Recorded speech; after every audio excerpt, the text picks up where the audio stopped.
É, tô ficando velho. Guerra nas Estrelas. Não é Star Wars, não.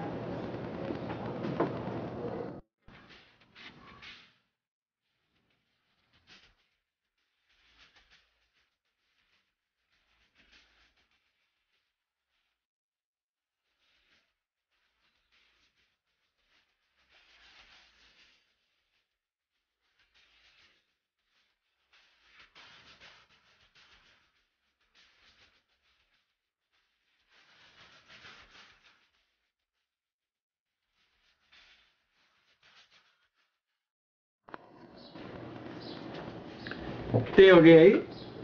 Saudações, sejam bem-vindos a mais um Dicas do Zé, aqui do Degustação Literária. E hoje nós vamos falar de Star Wars. Mas antes, deixa eu me contextualizar. Eu sou do tempo que nós falávamos Guerra nas Estrelas. Eu, meus amigos, todos nós falávamos Guerra nas Estrelas. Aqui, ó. Meu livro da trilogia original. Então, se em algum momento desse vídeo eu não falar Star Wars, creio que eu estou justificado, né? Pois bem, eu ainda não assisti o filme já estreou. Assim que eu assistir, vou fazer um vídeo para nós trocarmos uma ideia, né?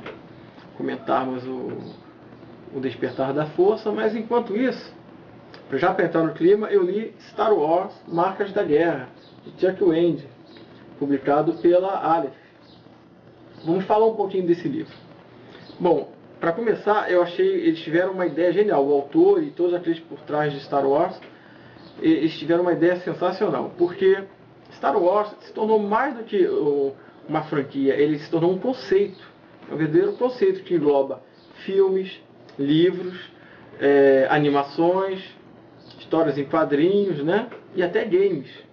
Então esse mundo ele é fantástico, só que ao mesmo tempo é arriscado, porque facilita o surgimento de falhas de continuidade, de erros de cronologia, não é mesmo?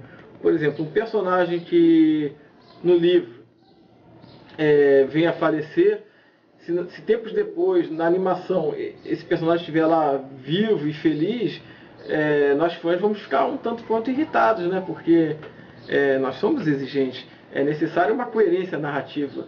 E um mundo assim complexo, envolvendo diversas mídias, pode gerar esse tipo de erro.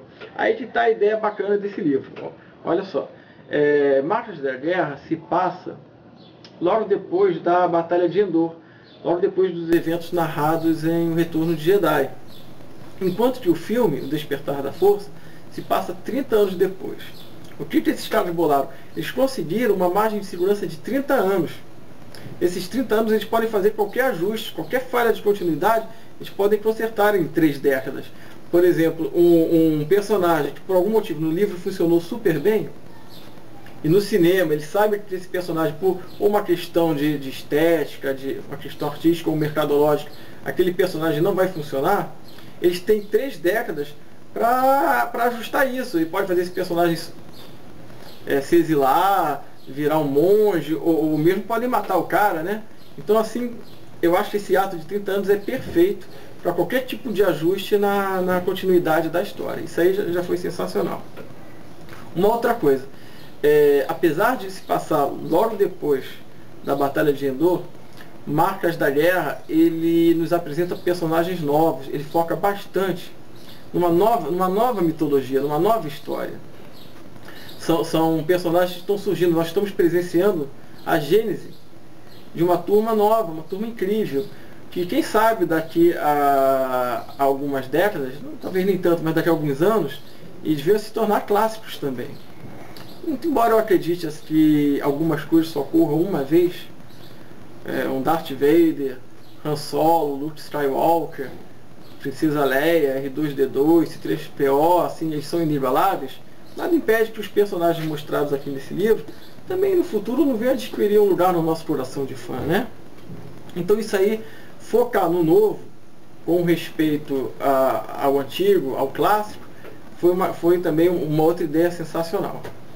O livro em si, a história, esse se situa num tempo em que tanto o Império como a Aliança Rebelde, que aqui se chama Nova República, elas são incipientes, elas estão se estruturando, se formando. quer dizer, na verdade, a Nova República está se formando, o Império está fragmentado.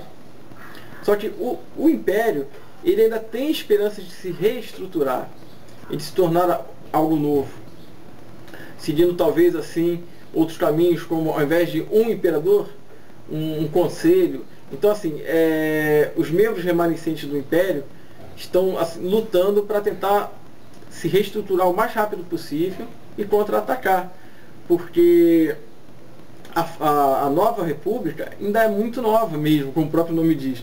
Ela adquiriu vitórias importantes, ela conquistou vitórias assim que foram imprescindíveis, a destruição de 2 estrelas da morte.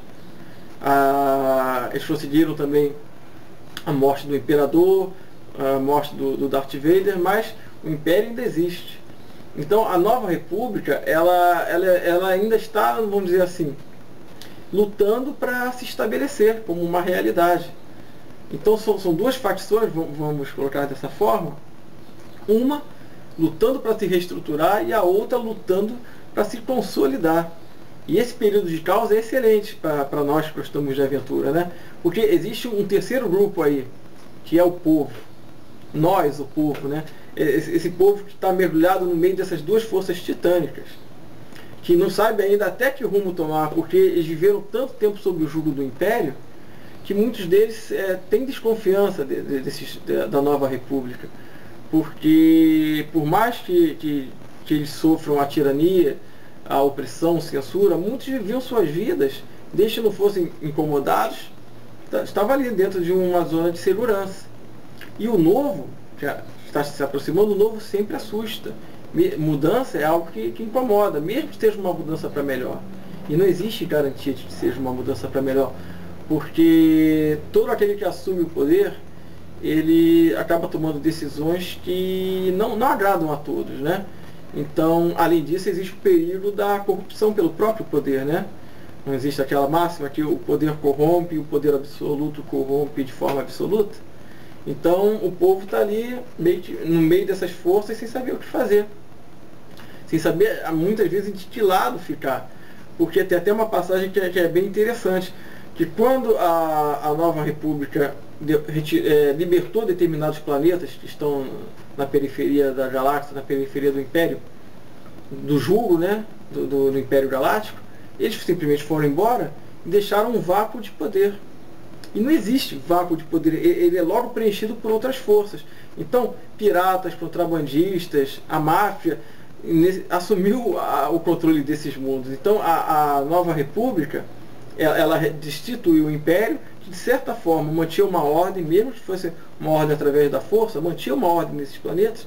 E quando a Nova República retirou o Império dali, só que se depois virou as costas e seguiu o seu caminho, aqueles mundos ficaram à mercê desses piratas, desses contrabandistas. Então, esse tema é muito interessante.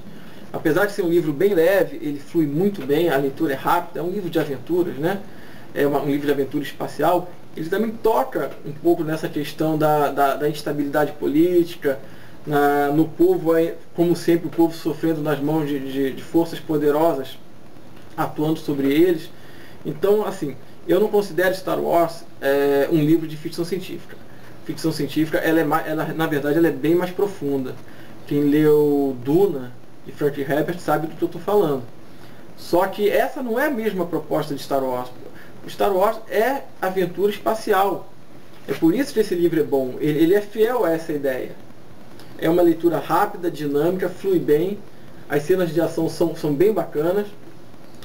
Você está assistindo a gênese de personagens aqui que são bem carismáticos, são bem construídos e que poderão vir a se tornar clássicos no futuro.